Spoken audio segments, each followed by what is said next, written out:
On a une masterclass de production. Ouais, c'est ça, Ah, Simon. un produit. C'est très bien. Alors, bonsoir à toutes, bonsoir à tous. Bienvenue à la boutique Potemkin.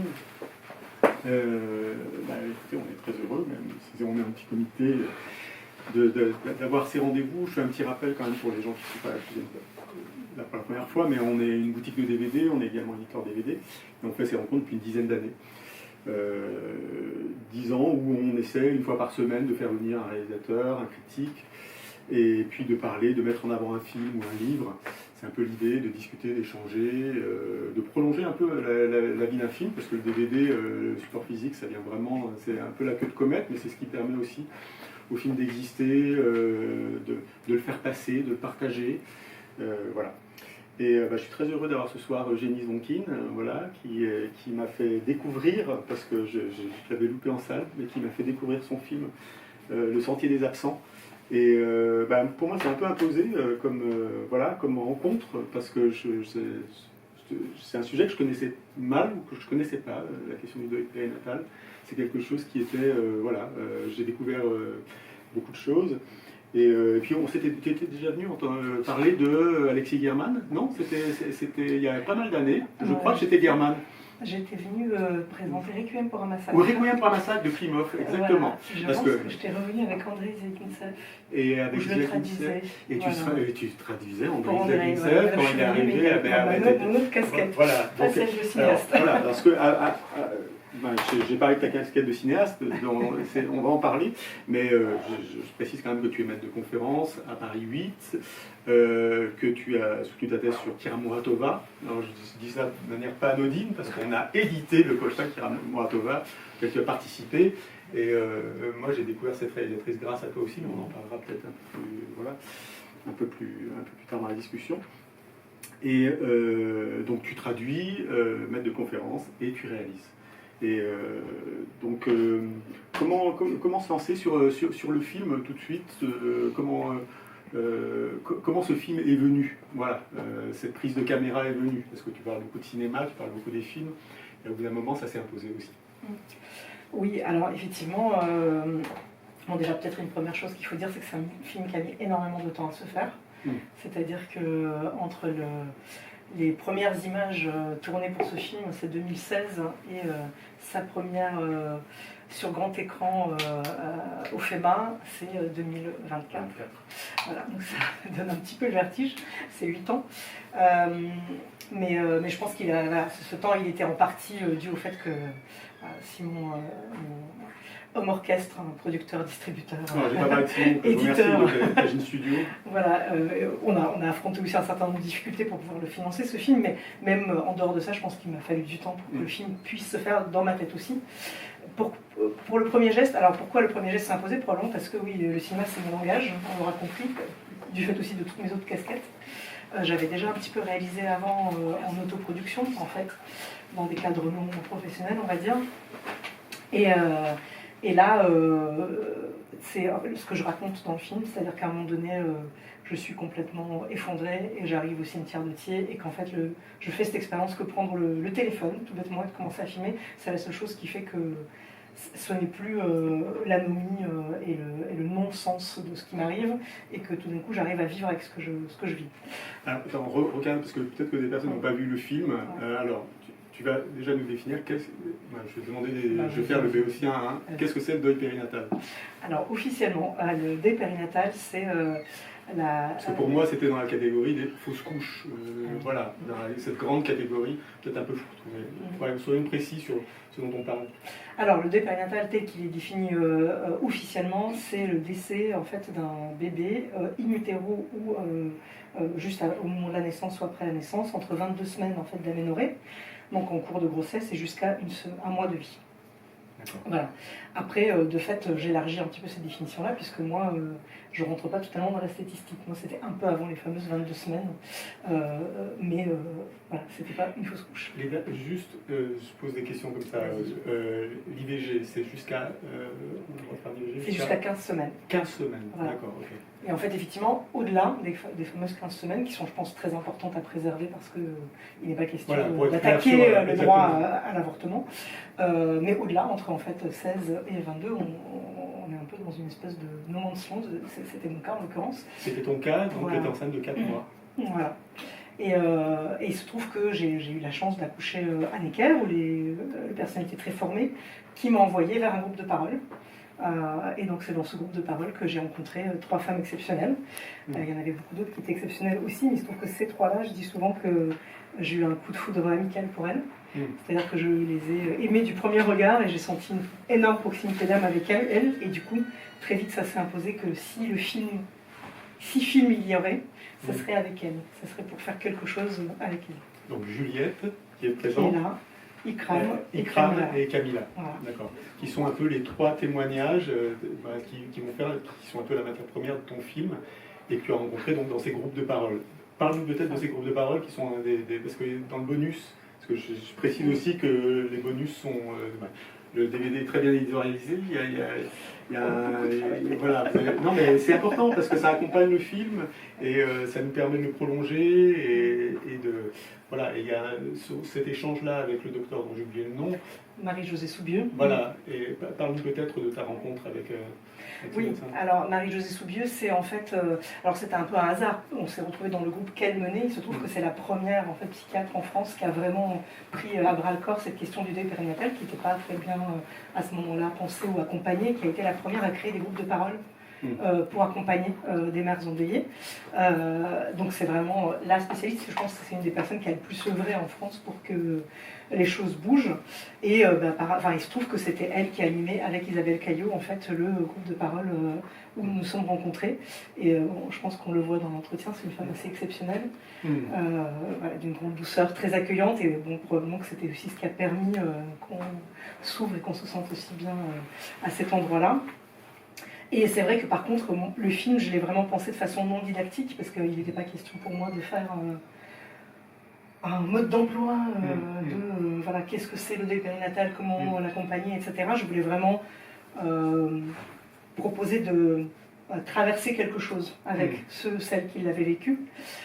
Mais pour le DVD, on trouvait que c'était bien d'avoir un entretien, par exemple, avec Marie-Josée, qui pose un peu plus les chiffres, les données, qui parle plus en tant que médecin aussi, mais parce que, on se doute que parmi les gens qui vont voir le film, il y aura des gens qui vont le voir par pure cinéphilie, par envie de découvrir la question, et puis des gens qui, peut-être, ont traversé quelque chose et pour qui ça serait vraiment précieux d'avoir cet outil-là en plus. Et parce que le film commence, s'ouvre, c'est important de parler de l'ouverture du film, par une image que tu prends, que tu filmes avec ton iPhone, et sur ce témoignage d'Ikram, c'est ça, qui est assez fort, qui parle de qui a perdu sa fille, Lilia quand elle était enceinte de... Je pense qu'elle était à 7 ou 8 mois. Ouais, voilà, c'est ça. Et qui fait un discours assez poignant. Ces images, il y a quelque chose d'assez frontal dans la façon dont elle en parle.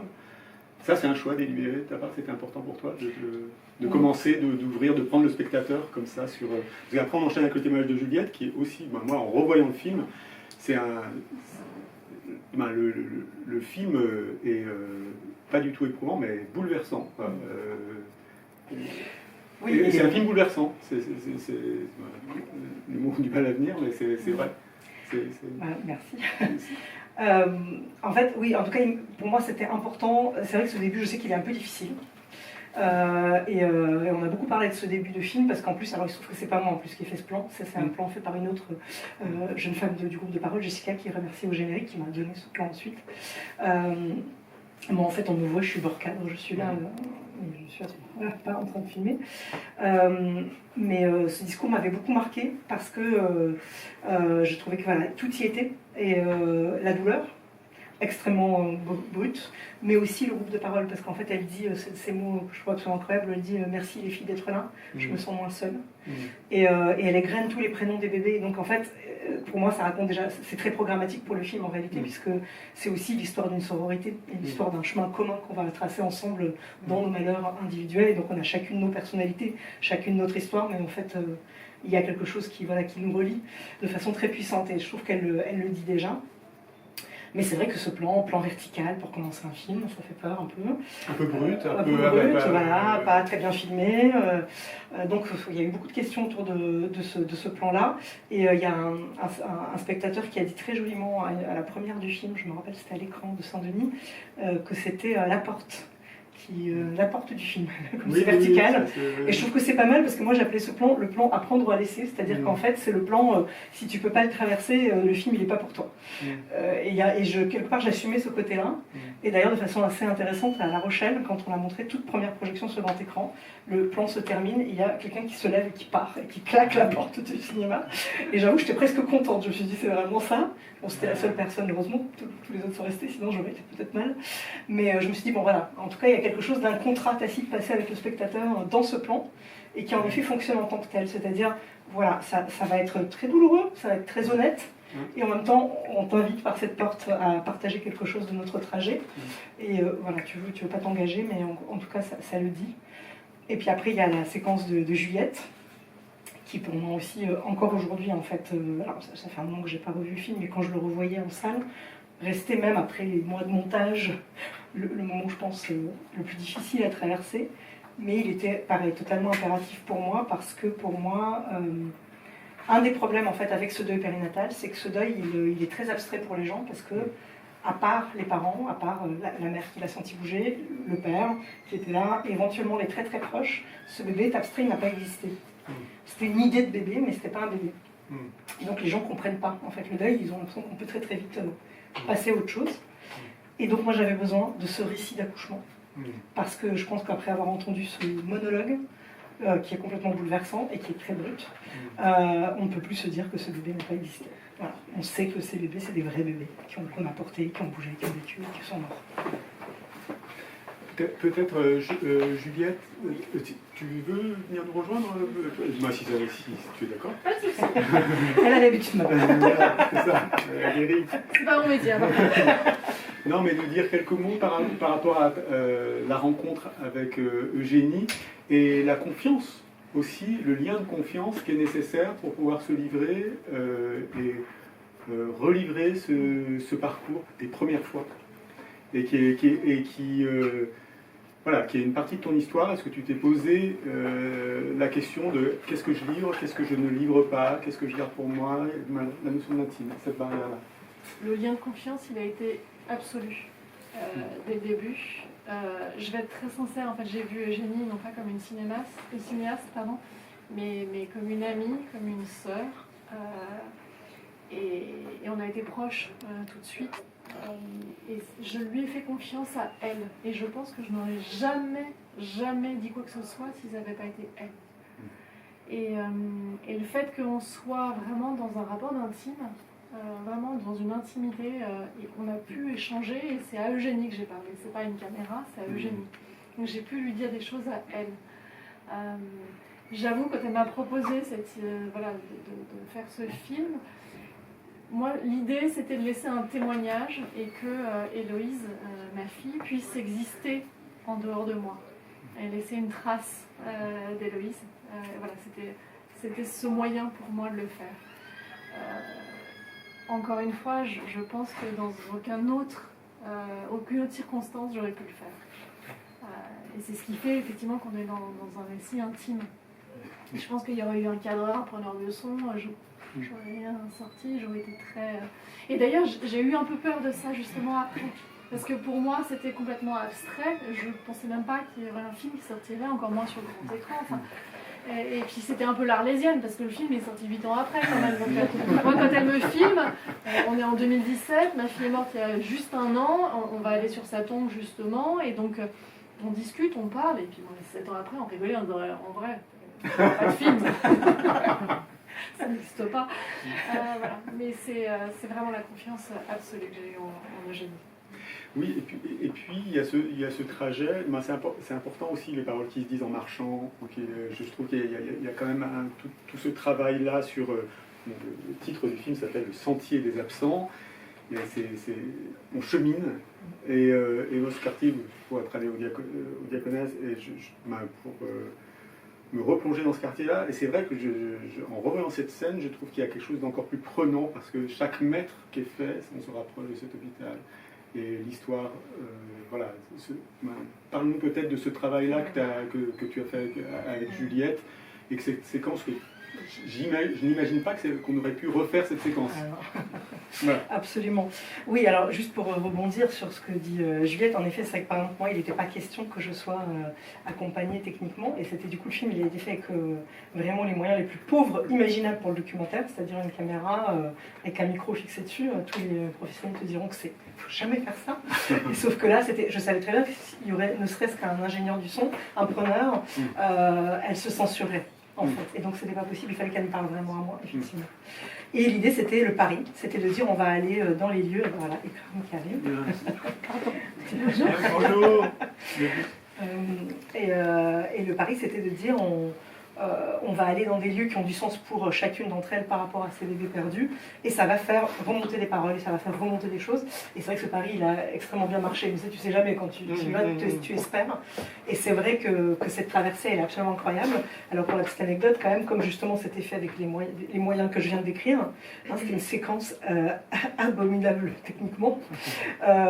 Donc je remercie une fois de plus Valère Regnault et Florent Clockenbrink qui ont été le monteur son et le mixeur son qui ont, je pense, travaillé sur cette séquence pendant extrêmement longtemps. Ils ont fait vraiment de l'orfèvrerie. On s'est dit ça, on s'était posé la question, est-ce qu'on peut la refaire? On ne peut pas la refaire. Parce qu'en fait, elle était vraiment très, très, très brute au niveau du son. C'était à la limite du possible, en fait. Et on s'est dit, bah non, il faut sauver celle-là, parce que jamais on retrouvera la puissance de ce que Juliette donne à ce moment-là, parce qu'effectivement, ça lui vient spontanément, qu'on n'a rien scénarisé du tout.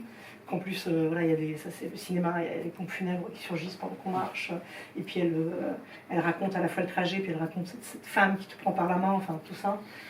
Ouais. Et quand on est arrivé au Diaconesse, je ne savais pas du tout qu'elle allait me raconter l'accouchement, c'était pas prévu. On a juste dit on va faire le chemin jusqu'à Diaconesse. Et en fait, on arrive et elle se tait, et moi je me tourne vers elle, et là elle me le raconte, c'est-à-dire que c'était pas du tout prévu. Et ça, c'est la puissance, je pense, effectivement, de ce que les lieux font remonter en nous. Oui, complètement. Ouais. Et on sent que chacune, tu as filmé chacune dans des lieux évidemment importants, rituels, symboliques, résilients et douloureux en même temps. Il y avait vraiment ce choix des lieux. Est-ce que, juste techniquement, pour rester dans la technique du cinéma, est-ce que tu t'es imaginé couper des plans ou les raccourcir ou te dire, tiens, est-ce que c'est des questions qu'on se pose quand on est dans la table de montage? J'imagine. Oui, bien sûr. Alors, donc le film, il a quand même du temps à se construire, mais en même temps, ce qu'on se disait avec Guillaume Loras, qui était le premier monteur du film, il y en a eu 2 sur le film, mais on se disait que c'était un film assez magique pour ça, parce qu'en fait, il avait tendance à éliminer ce qui ne lui appartenait pas, c'est-à-dire qu'en fait, si tu vois qu'il y a l'œil vraiment technique, il n'y a pas tant de montage que ça dans ce film. Il y a quelques endroits, mais c'était plus une question de construction globale en fait, que des histoires de raccords. Et en fait, parce qu'en effet, il y a plein d'endroits où tu ne peux pas du tout couper parce que le moment est d'une telle pureté ou force que les maladresses techniques en fait n'importent plus, et tu te dis là en fait on ne peut pas couper là. Et donc soit ça saute complètement, soit ça reste, et alors ça reste tel quel. Et donc c'est vrai qu'on a finalement pas tant fignolé que ça à l'intérieur des séquences, un petit peu, mais pas tant que ça. Mais j'étais assez surpris d'entendre. Alors, s'il y a des questions, évidemment, n'hésitez pas à répondre à des questions, pour ceux qui ont vu le film. Mais le film dure. J'étais étonné d'apprendre que dans le montage initial faisait plus d'1h30, et que le film est dans un format beaucoup plus ramassé, il dure un peu moins d'1 heure, et je trouve que c'est très bien. Si tu veux, par rapport au sujet, par rapport au témoignage. C'est pas que il faut pas nous épargner en tant que spectateurs, mais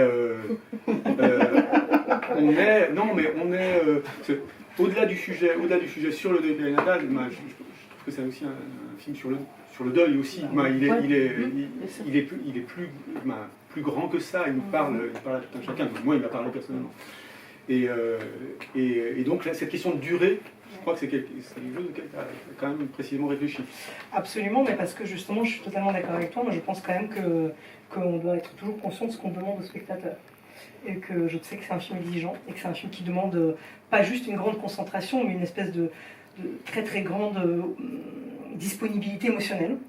et que en fait je trouve que tu peux pas demander ça trop longtemps non plus, enfin qu'en tout cas il faut mesurer ce que tu demandes au spectateur, et oui effectivement le film on l'a réduit, et jusqu'à, effectivement je crois qu'on le dit dans le bonus avec Guillaume, jusqu'à faire sauter une dernière séquence, alors ça c'était pour le coup la décision, elle avait été prise avec Thomas, qui d'ailleurs essayé de la sauver cette séquence parce qu'elle était intéressante en soi, donc elle est dans les bonus, elle est dans les scènes coupées, mais en fait, au moment où on l'a coupée, j'ai senti que ça y est, c'était la bonne durée. Parce qu'avant, même moi, par moments, je me disais, là, c'est trop, là, ce que je demande, c'est trop. Et donc, oui, je pense que le film, il gagne beaucoup à être plus ramassé. S'il y avait une question déjà ou...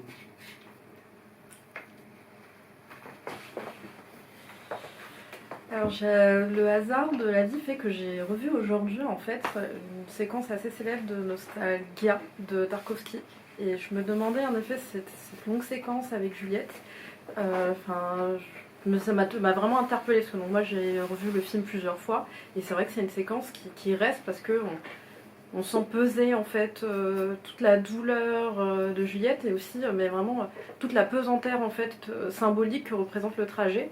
Et il y a une séquence, donc la séquence dont je parle en fait, c'est le protagoniste en fait qui va porter un long plan séquence et il doit garder en fait cette flamme. Et là en fait tout à l'heure quand j'ai revu je me disais mais ça me fait vraiment penser en fait à cette séquence du Sentier des Absents.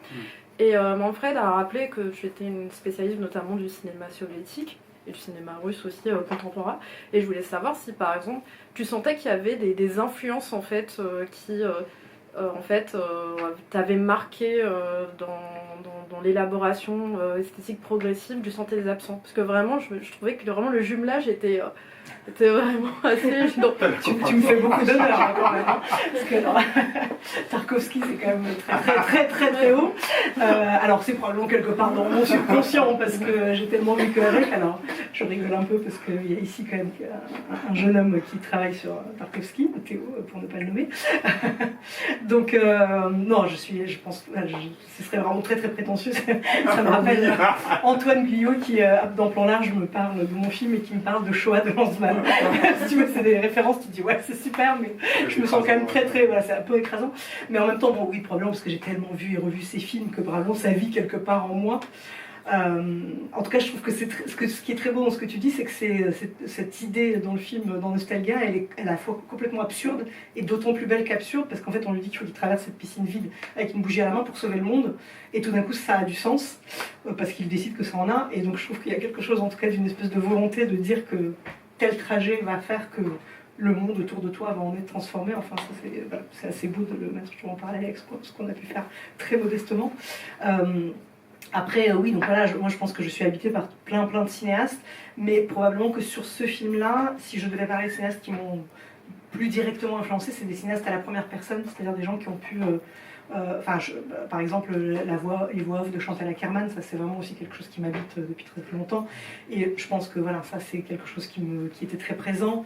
Et du coup, pour citer quelques cinéastes contemporains français, je crois qu'il a fallu que je choisisse des DVD. Donc je pense que j'ai mis Dominique Cabrera dedans. J'ai pas mis Henri-François Humbert, mais j'aurais pu. Sophie Bredier, je crois que je n'ai pas trouvé de DVD d'elle, alors que j'aime beaucoup son cinéma aussi à la première personne. Enfin voilà, c'est des cinéastes comme ça aussi qui, à un moment donné, risquent aussi quelque chose d'une mise en avant d'une partie de leur biographie pour pouvoir aussi parler du monde. Pas forcément pour se mettre en avant, mais pour parler du monde. Et voilà, je pense que tous ces cinéastes-là m'ont influencé. Merci pour la question. D'autres questions? Qui a vu le film Attention, voilà, qui a vu le film? Donc ça veut dire qu'il y a une moitié de la salle qui ne l'a pas vu. Bien. La question de ta... Tu parles de... Quoi? J'ai déjà demandé trop de questions, je crois. Comment? La première, j'étais à l'avant-première, donc j'ai demandé pendant des heures plein de questions. Plein de questions. Donc là, vous avez déjà posé quand plein même, de je suis questions. curieux d'entendre des autres. Et puis épuiser le stock de questions. Vadim Kostra, enfin très talentueux cinéaste. D'accord, ok. Non, tu t'es posé la question aussi de ta présence. Ça, c'était parce que tu parlais de ta voix, de voix chez Ackerman, tu parlais à la première personne. Mais c'est une question qui s'est posée, parce que c'est vrai qu'on aurait pu imaginer un film sur ces 3 témoignages et sur ces 3 parcours. Et tu en as ajouté un 4e. Tout à fait. Alors c'est vrai que quand même d'entrée de jeu, je me suis dit que je serais un peu là, parce que justement je voulais qu'on assume ce côté dialogue. Je voulais effectivement qu'elle parle en marchant, donc ça c'était vraiment en marchant, en voyageant, ça c'était un premier parti pris. Et l'autre parti pris, c'est de dire, je veux surtout pas que ça fasse interview, je veux que ça fasse discussion. Donc on va m'entendre parfois rebondir, dire juste oui, ou poser une question, ou dire même parfois une bêtise, voilà. Donc c'était très important. Donc je savais que j'y serais du coup, ne serait-ce que pour pouvoir avoir ce dispositif comme ça qui serait moins formel et plus intime. Mais c'est vrai que par contre au début je me disais je vais juste dire 2 phrases au début du film sur pourquoi je me suis retrouvée là, comment je les ai rencontrés, et puis c'est basta. Et puis en fait au fur et à mesure du film, c'est la chose qui a mis le plus de temps à se mettre en place, et Guillaume Loas, le premier monteur du film, arrive à point nommé justement.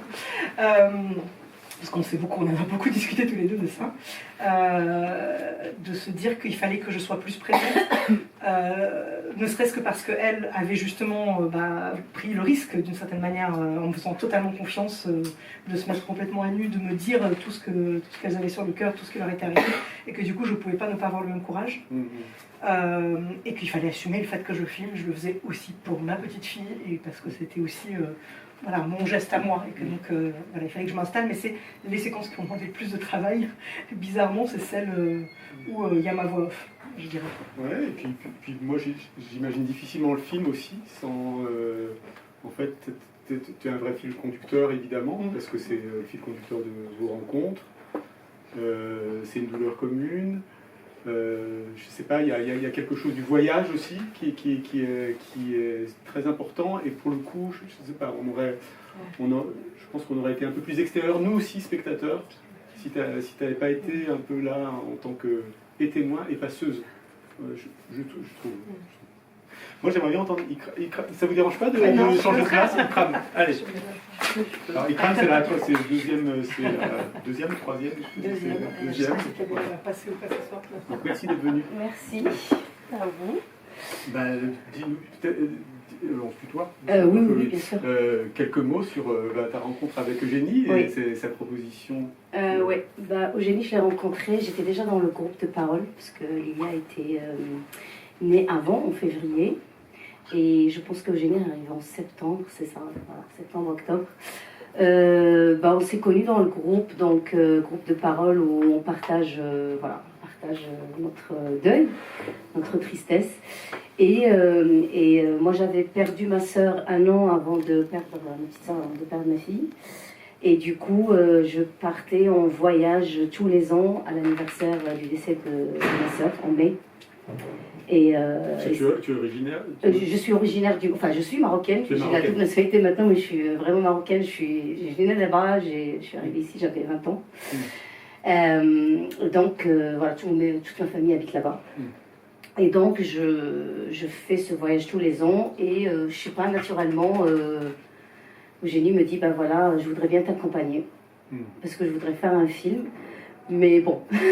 En fait, l'idée, comme elle a dit, c'était pas du tout calculé. Elle voulait faire un film. J'ai dit ok, pourquoi pas.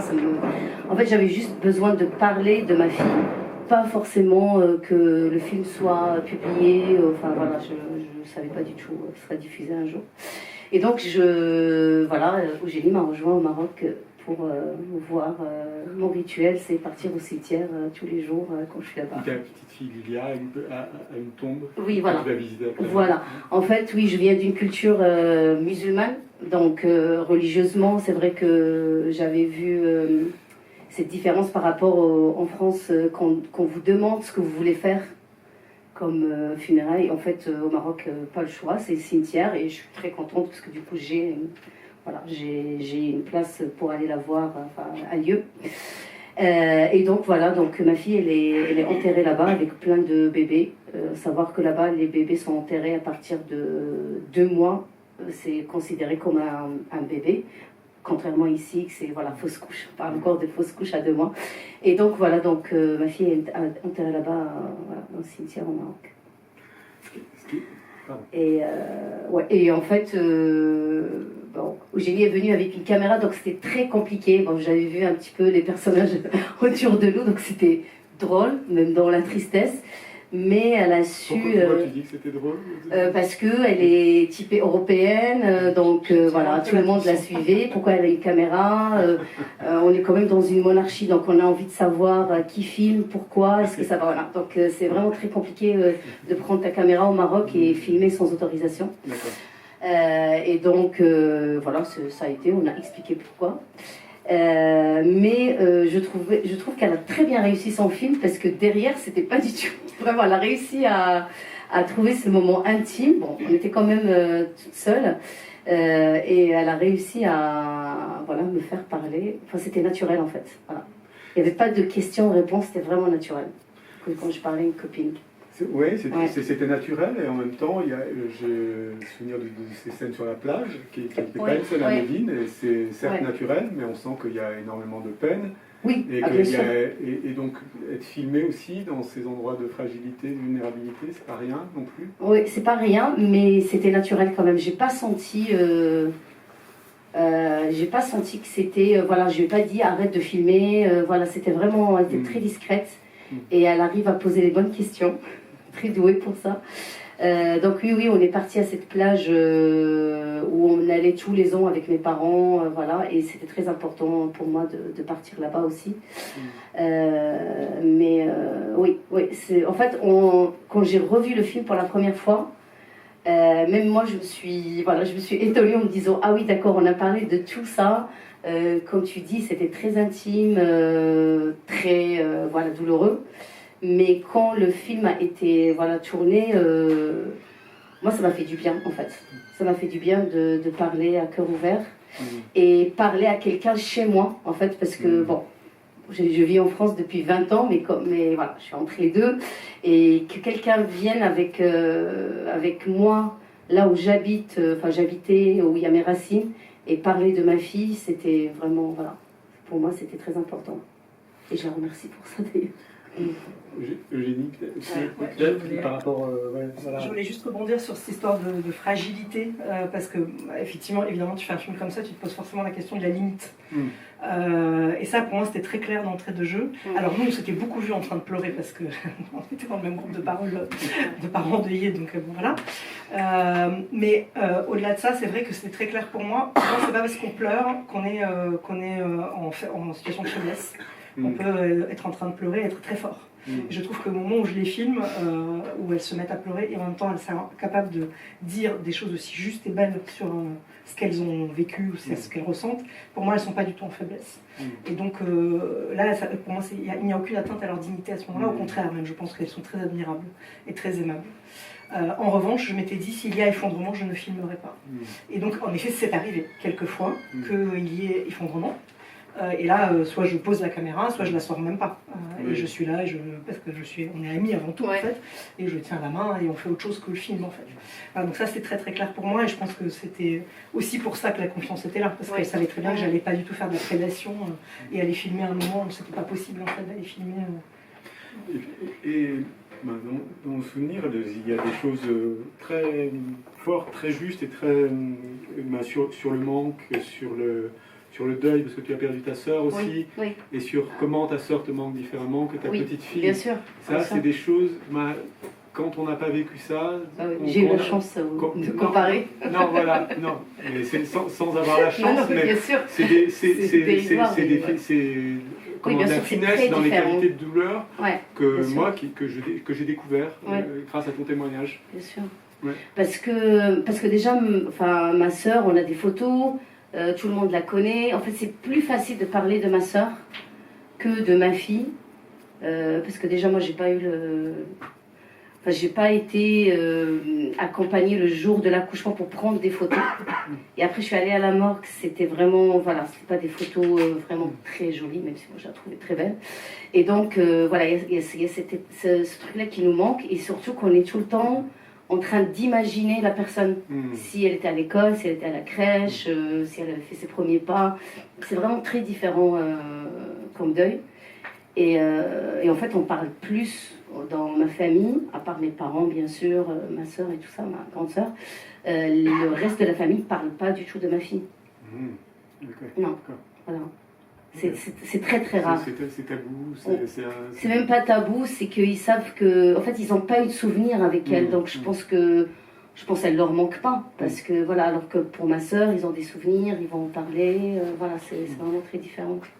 Oui, mais ce que tu dis en ouverture, c'est très, en ouverture du film, c'est très fort. C'est une partie de moi qui me manque. Quoi.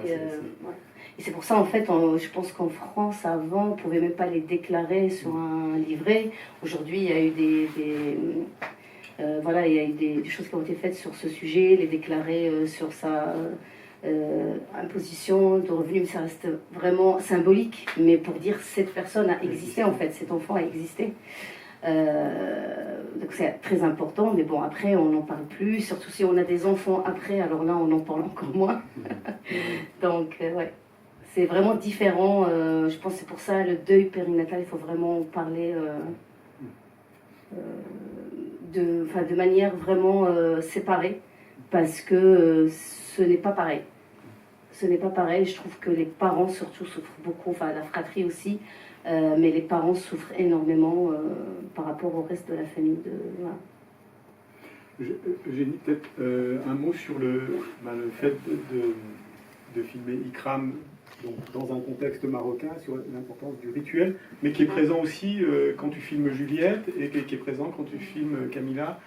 L'importance du rituel et de tout ce... Ça, je pense que c'est une pratique très importante de la reconstruction et du deuil, quoi, du travail de deuil. Oui, et pour le coup, je pense qu'à la fois c'est très juste ce que tu dis. À la fois, j'ai eu beaucoup de retours de gens qui en fait avaient vécu des deuils qui n'étaient pas un deuil périnatal et qui se reconnaissaient quand même dans le film. Parce que malgré tout, il y a quelque chose de commun dans l'idée de comment on chemine avec l'absent. Et oui, je pense que du coup, la seule chose qui sauve, en fait, c'est de faire des choses qui ont du sens pour soi. Et donc, c'est des rituels, soit c'est des rituels qui sont liés à sa culture, soit c'est des... C'est là où on voit que la culture marocaine est très forte. On n'est pas pauvre, mais disons que c'est beaucoup plus inscrit dans le social. Oui. Tout le rite, toutes les prières. Oui, beaucoup plus, oui. Beaucoup plus, et... oui, excuse-moi. Beaucoup plus, et en fait, je voudrais pas dire que...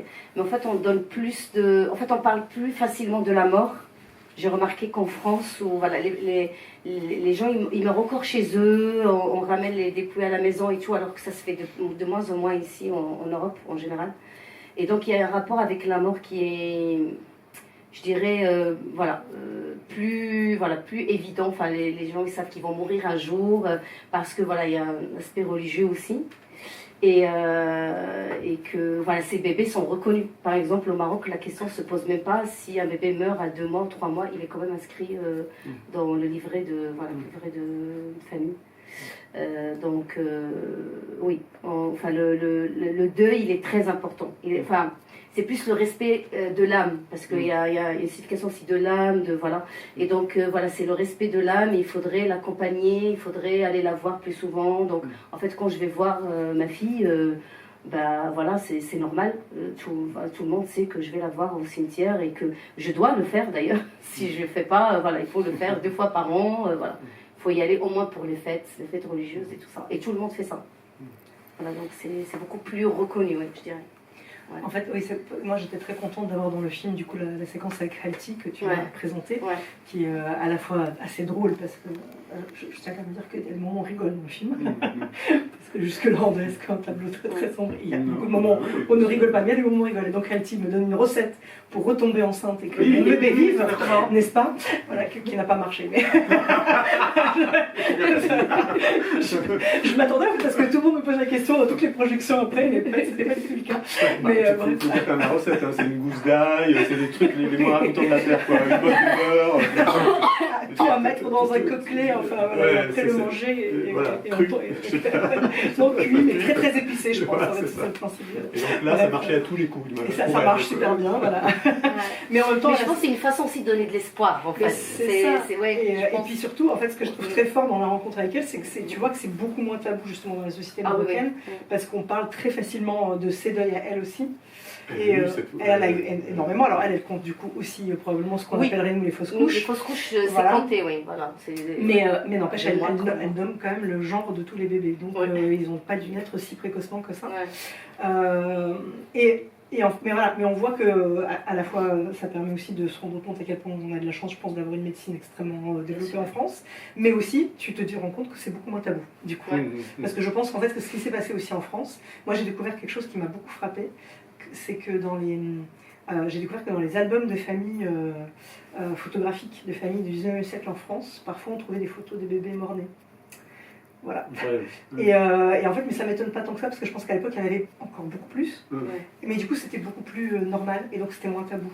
Et je pense qu'en fait, les progrès de la médecine ont eu cette espèce de revers un peu étrange, malheureux, de dire, voilà, maintenant, comme on maîtrise beaucoup mieux, on veut faire comme si on maîtrisait totalement, et du coup, tous ces récits-là qui collent pas, qui cadrent pas avec le récit de la maternité épanouie, heureuse, pleine, sans accident, on n'en veut pas, et donc on les élimine du champ social. Voilà, et donc, voilà, moi j'ai trouvé ça au Maroc, j'ai trouvé une espèce de facilité du coup à se parler au moins de ces choses-là, et que ce soit beaucoup moins tabou. Des questions, oui. Hello. C'est juste pour continuer sur ce que tu évoques là, il y a un film c'est Les Échos du passé de Masha Chelinsky qui était à Cannes cette année et qui va sortir bientôt et qui évoque vraiment, enfin du coup je t'invite à aller le voir si ça t'intéresse, mais qui évoque vraiment cette autre manière en fait de parler de la mort des enfants et comment en plus les absents lient les histoires de génération en génération. Ce qui en plus là, moi ce que j'ai trouvé très, très beau dans ce film aussi, c'est qu'il y a aussi des fratries qui sont évoquées. Ce qui est très beau et comment tu évoques ça auprès des enfants ou en tout cas qui sont déjà là ou qui vont venir et comment faire exister ces adelphies en tout cas avec cette présence des absents quoi. Et c'est quelque chose que je trouve toujours hyper cinématographique, cette présence des absents et ressentir les absents est quelque chose de très beau, un peu à votre image à toutes. Et c'était voilà, c'est une remarque quoi. Merci pour ton second. Merci à toi. Bah oui, je pense que le cinéma était le grand art pour filmer l'absence, enfin pour capter l'absence. Filmer l'absence et en même temps, toute une deuxième partie du film, on voit les protagonistes qui sont qui affrontent c'est vraiment un chemin. Donc c'est une sorte de traversée du deuil et en même temps des deuils qui sont toujours à faire, pour certains, mais en même temps la vie qui est là, qui s'ouvre. Je trouve que le film est aussi très, très solaire. Ça c'était un parti, moi j'imagine. Elle. Oui, parce non, qu'elle mais le son solaire, ça se voit, je pense, sans caméra. Et elles sont toujours. Et je pense que pour moi, ça c'est. En fait, j'ai un vrai problème avec la langue française là-dessus. C'est vraiment l'expression française faire son deuil. Je pense que ça n'existe pas forcément dans toutes les langues. Pour moi, ça ne veut rien dire parce que ça voudrait dire que le deuil se clôture. Or, je crois que pour le coup, quel que soit le deuil qu'on a vécu, on le sait. Enfin, aucun deuil ne se clôture. On vit mieux avec. On apprend à vivre avec ce deuil, mais en fait, un deuil ne se clôture pas. Or, dire faire son deuil présuppose que ça se clôturerait. Et là, je trouve que dans le film, on le voit qu'elles sont pleinement dans la vie, avec tout ce que ça porte d'espoir, de joie, de rire, et puis pleinement dans la vie aussi, parce que dans le deuil. Parce que elles luttent avec cette absence. Et là-dessus, c'était vraiment une réflexion qu'on a eue sur la fin du film, sans forcément vouloir tout dire, parce qu'il y a des gens qui ne l'ont pas encore vu. Mais qu'en tout cas, à un moment donné, pendant longtemps, j'ai cru que la fin du film, c'était justement une fin comme ça, très très pleine d'espoir, avec une très très belle image de Juliette enceinte qui se lève dans les herbes. On se dit, voilà, c'est bon. Oui, c'est vrai. C'est bon, voilà. Et non. Et non. Voilà. Non, parce que je me suis dit, si je finis là-dessus, ce serait vraiment donner raison aux gens qui disent, et je te cite Juliette, c'est bon, c'est fini ce gros bobo, parce que il y a l'enfant d'après qui me dit, c'est bon, t'en auras un autre, c'est bon, c'est fait. Maintenant, on ne parle plus de l'autre, c'était un ratage, on arrête. Et donc, on a construit tout cette espèce d'épilogue qui est à la fois heureux, parce qu'il m'arrive aussi quelque chose d'heureux, mais qui est aussi, je pense, beaucoup plus mélancolique, et qui est beaucoup plus en demi-teinte. Et la toute fin nous ramène, je pense, à encore un autre endroit du film, pour dire justement que non, c'est pas parce que... Enfin, qu'on est très heureuse si quelque chose s'il y a un autre bébé vivant, mais ça ne veut pas dire que le bébé d'avant est oublié. Avec des berceuses en Russie, parce que j'ai pas précisé que tu étais né en Russie, et qu'il y a une charge comme ça, l'âme russe qui passe aussi à travers ces berceuses. Oui, c'est ça aussi. Je trouve très très beau dans ce film, c'est que pour moi, le film, c'est un vrai film, c'est un geste, et un geste qui est nourri et d'être né dans l'intention de quelqu'un qui fait ce geste. Parce que je trouve très très beau et très juste dans ce film, parce que ce film il construit l'espace des thérapies de soi et des autres. Et les autres, pas que vous, mais nous tous. Nous, les spectateurs, parce que nous tous, on rencontre se perdre, c'est quelque chose qui nous rejoint, et ce que nous réunit, ce que nous tous vont mourir. C'est vraiment, et ce qu'on parle dans le théâtre beaucoup, ce qui est une seule chose peut-être qui est juste pour tout le monde. Et ce que je trouve aussi, oui, ce que tu as fait cet espace, pas par création pas par mettre une caméra et créer un espace, par tes mains, par cette approche très très très humaine et très simple. Mais en tout cas, ça construit vraiment une autre matière, une autre réel pour tout le monde, pour construire un mouvement à travers tout ce qui est passé, ce qui est arrivé, tout ce qui fait mal. Et pour vraiment le film créer ce mouvement pour le ressortir, pour ressentir encore sortir de ça. Mais on ne peut pas sortir pour 100% de tout ce qu'on a perdu, mais quand même on peut. Et par création de ce film, tout ce qui est connecté avec ces bébés qui est mort, ils sont là dans ce film, ils sont vivants en quelque sens. Parce que le film, en général, par exemple, si on a le journal intime, parce que pour moi ce film est un journal intime, mais qui ne parle pas de présent mais d'absent, et à travers ce absent, ça crée la présence de ceux qui sont absents. Et voilà, ce que je pense que dans ce film, il est toujours vivant, et vous allez toujours vivant. Donc ça, c'est beaucoup plus que juste un truc pour les enfants, mais pour vous aussi, pour les autres qui vont trouver ce petit DVD dans chez Beaucamp, et vont regarder ça et encore ressentir tout ce qui est passé et se sentir mieux, je crois. Bon, merci encore pour ces commentaires, c'est ton question. Non, mais merci beaucoup, Vadim. C'est vrai. Ouais, c'est très très beau. Oui, j'ai tendance, je dis souvent ça, c'est un espace-temps cinématographique pour nos bébés, mais qui est pour tout le monde en fait, qui accueille tout le monde. Et c'est vrai que c'est parmi les retours les plus touchants que j'ai eu, parce que j'ai quand même beaucoup tourné avec ce film. Et là, je veux quand même encore redire un merci à Simon, qui est très modestement planqué là-bas, mais qui était donc non seulement le producteur avec qui on s'est battu pour le financer, mais qui était le distributeur, qui, comme on dit en anglais, n'acceptait pas les noms. Donc le film, il a fait plus de 60 projections sur grand écran. Avant 70, ok, 70. Et là, pas plus loin que la semaine dernière, j'étais en Nouvelle-Aquitaine, et énormément de retours de gens qui se reconnaissent en fait dans le film, en effet, et qui s'y sentent chez eux. Et ça, c'est hyper précieux. La semaine dernière, j'ai même envoyé aux filles un témoignage d'une mère endeuillée qui a fondé une association. Et donc moi, je me disais que c'était bon, elle avait quand même beaucoup réglé les choses. Elle est venue voir le film, elle est revenue le voir, elle revient le voir une autre fois ce soir, parce qu'il est projeté en Nouvelle-Aquitaine, à Ruffec.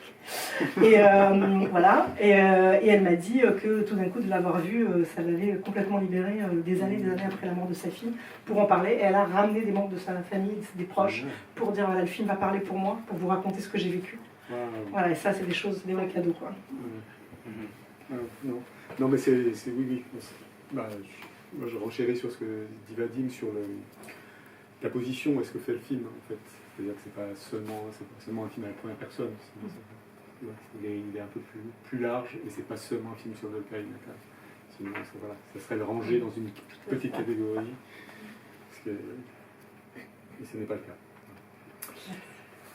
Alors, je t'ai fait choisir quelques films. Oui. Ouais. Et tu nous dis quelques mots, juste, voilà, Oui, pour donner c'est toi qui vas me envie. dire les Ouais, titres, je te dis les titres. Bah, alors, je prends pas beaucoup de risques. Le coffret Muratova. Ah oui, le coffret Muratova. Vous êtes tous obligés de l'acheter. Non, mais en quelques mots, voilà. parle-nous de Kiran Muratova. Kira Muratova, c'est ma grande histoire d'amour cinématographique, puisque c'est la cinéaste.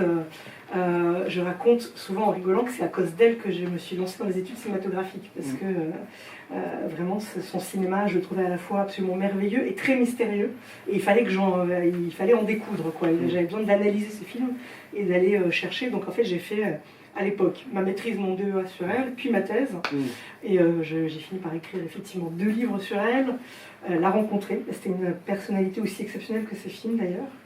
Et en fait, c'est une cinéaste qui est en pleine Union soviétique, donc c'est entre les années là, c'est un coffret où en fait c'est des films entre les années 60 et la fin des années 80. C'est une cinéaste qui fait un cinéma d'une liberté totale, qui est poétique, inventif, toujours surprenant, et à la fois qui nous provoque toujours, qui vient toujours nous chercher, je pense, à un endroit où on ne s'attend pas tout à fait, et à la fois qui est d'une immense humanité. Voilà, parce que c'est un cinéma qui montre que les gens ont beaucoup de mal à se comprendre, que les gens ont beaucoup de mal c'est quand même beaucoup de, je dis souvent, d'arythmie, de dissonance, d'incompréhension, de monologues dialogués, etc. Et en même temps, il y a toujours un espoir pour l'humain. Et donc, pour moi, c'est un cinéma dont je ne me lasse absolument pas. Et je me bats depuis 20 ans pour que ce cinéma soit vu. Et je suis tellement heureuse qu'on arrive enfin à ce coffret. Je ne peux pas le dire. C'est une cinéaste importante, mais c'est vrai qu'on a vu, les gens pas la curiosité, c'est une curiosité limitée, c'est peut-être presque un cinéma un peu intimidant. C'est surtout que ça avait été un peu trop marginal. Il y a eu quand même la rétrospective à en fait à La Rochelle, à la Cinémathèque française, voilà, en 2019. Et puis après, c'est un peu une cinéaste maudite. Elle a été très très censurée, l'une des cinéastes les plus censurées de la deuxième moitié du XXe siècle en URSS. Et puis à chaque fois des problèmes de droit, des problèmes qui font qu'on n'arrive pas à sortir les films. Mais là, enfin, le coffret est là, donc. Alors, autre film, on va quitter la Russie. Tiens, Émilie Grisavon, Maman déchire. Ah bah oui, Émilie Grisavon. Bah oui, parce que c'est aussi une autre cinéaste que j'aurais pu citer qui fait du cinéma à la première personne. Il se trouve que nos films, ils étaient sélectionnés dans la même sélection documentaire au FEMA, justement, où on a fait nos premières sur grand écran ensemble. Et, le film précédent s'appelait Pauline Sarrache. Voilà, c'est ça, tout à fait. Où elle filmait sa demi-sœur. Exactement, et là c'est sur sa mère, donc c'est aussi sur la famille. Alors, son cinéma me plaît, je le trouve très libre et à la fois très intime, et je pense aussi que par ce côté justement très intime, elle nous parle à tous. Et je trouve que là aussi, elle arrive quelque chose que j'admire beaucoup chez elle, c'est qu'elle arrive à allier la douleur avec l'humour. Parce qu'à la fois, quand on... elle filme sa mère qui est quand même assez... Une mère difficile, on va dire ça comme ça. Totalement border, et comment elle arrive à se construire, à l'aimer quand même. À l'aimer malgré tout, exactement. Malgré tout, et c'est quand même un film d'amour, et à la fois un film de douleur, parce que c'est très compliqué de grandir avec une mère comme ça, et très drôle, parce qu'il y a tout ce moment où elle invente, elle va chercher des thérapeutes absolument improbables sur Internet, enfin, comment s'aider. Aujourd'hui, c'est un film très contemporain aussi, sur tous ces trucs de self-help sur Internet qui ne marchent pas du tout. Je trouve que c'est très drôle. Voilà. Allez, un dernier, et puis le reste, je le mettrai sur le site internet. L'aiguille de Rachid Nougmanov. Tout à fait. Alors, L'aiguille, effectivement, alors ça, c'est un film qui est fait à la toute fin de l'ère soviétique. Et c'est un film fait donc par un cinéaste kazakh. Avec un chanteur qui à l'époque est absolument culte, et donc ce qui fait que le film Victor Tsoi exactement, le film va devenir totalement culte. À l'époque, les gens se battent pour rentrer dans la salle, pour voir le film. Ils rentrent par les tuyaux d'aération pour voir le film, enfin tellement c'est absolument délirant. Et c'est très beau parce que c'est aussi un film, quand on le regarde depuis aujourd'hui, quasi expérimental sur certains endroits, parce qu'en fait, on lui avait donné un scénario, ils l'ont jeté à la poubelle, ils ont fait un peu ce qu'ils ont voulu. Donc c'est un film fait c'est même pas à la sortie de l'école, parce qu'en fait, Nougmanov n'était même pas encore diplômé du VGIK, et avec un sentiment de liberté, d'improvisation, et avec donc cette espèce d'acteur absolument charismatique qui était, je pense, promis à devenir non seulement l'immense star qu'il était déjà en chanson, mais un immense acteur, et il se trouve qu'il va se tuer par accident très peu de temps après. Donc ce film est une des rares traces de lui sur pellicule. Et il y a eu une sorte de suite de ça. C'est Leto de Serebrennikov. Et je pense qu'en fait, si on voit, il faut les voir ensemble, c'est très beau de les voir ensemble, de voir le vrai Victor Tsoi, et puis après la déclinaison sur cette génération très très belle aussi de Serebrennikov, que je crois que j'avais mis aussi dans ma petite liste, parce que c'est un film que j'adore. Voilà. Eugénie, je te remercie. Merci beaucoup. Merci d'être venue.